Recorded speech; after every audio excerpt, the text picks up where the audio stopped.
Assalamualaikum warahmatullahi wabarakatuh.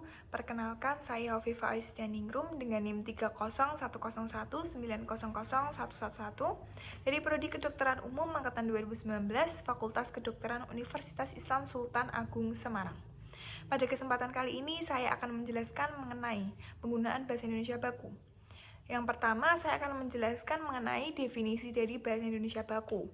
Nah, bahasa Indonesia baku merupakan salah satu ragam bahasa Indonesia yang bentuk bahasanya itu telah dikodifikasi, diterima, difungsikan, dan juga dipakai sebagai model oleh masyarakat Indonesia secara luas.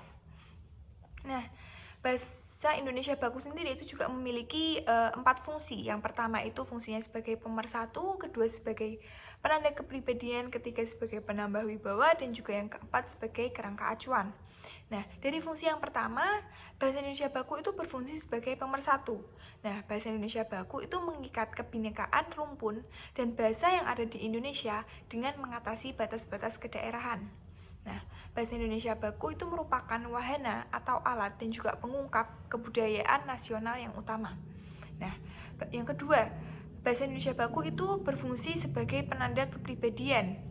Nah, bahasa Indonesia baku itu merupakan ciri khas yang membedakannya dengan bahasa-bahasa yang lainnya.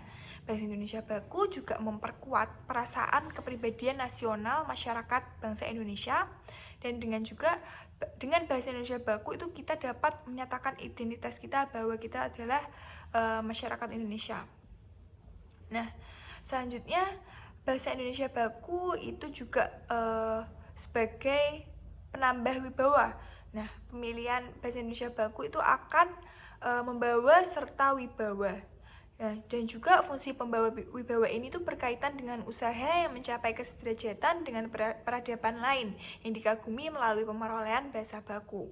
Selanjutnya, bahasa Indonesia baku juga berfungsi sebagai kerangka acuan. Nah, bahasa Indonesia baku ini berfungsi sebagai kerangka acuan bagi pemakainya dengan adanya norma atau kaidah yang dikodifikasi secara jelas.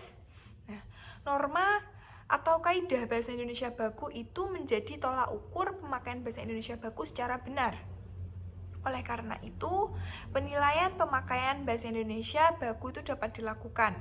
Nah, norma atau kaidah bahasa Indonesia baku juga menjadi acuan umum bagi segala jenis pemakaian bahasa yang menarik perhatian karena bentuknya yang khas seperti pada bahasa ekonomi, bahasa hukum, bahasa sastra, bahasa iklan, bahasa media massa, surat menyurat resmi, bentuk surat keputusan, undangan, pengumuman, kata-kata sambutan, ceramah, dan juga pidato.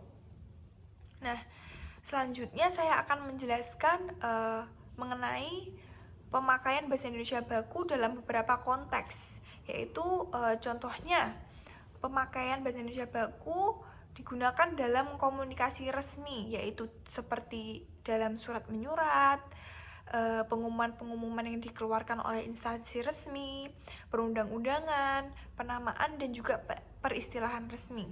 Selanjutnya, konteks penggunaan bahasa Indonesia baku yang kedua yaitu digunakan dalam wacana teknis, yaitu dalam laporan resmi dan karangan ilmiah berupa makalah, skripsi, tesis, dan disertasi, dan juga laporan hasil penelitian. Selanjutnya, yang ketiga yaitu bahasa Indonesia baku dapat digunakan dalam pembicaraan di depan umum, seperti contohnya ceramah, kuliah, khotbah, pidato. Selanjutnya, bahasa Indonesia baku juga dapat digunakan sebagai pembicaraan dengan orang yang dihormati atau orang yang lebih tua, yaitu contohnya seperti atasan dengan bawahan di dalam kantor, selanjutnya juga seperti siswa dan guru di kelas atau di sekolah atau di kampus, dan juga seperti seorang guru kepada kepala sekolah di pertemuan-pertemuan resmi, dan juga antara mahasiswa dan dosen di perkuliahan. Mungkin cukup sekian mengenai penjelasan penggunaan bahasa Indonesia baku.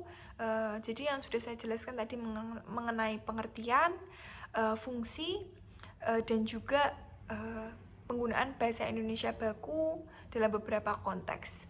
Jadi cukup sekian, apabila ada salah kata mohon dimaafkan. Terima kasih. Wassalamualaikum warahmatullahi wabarakatuh.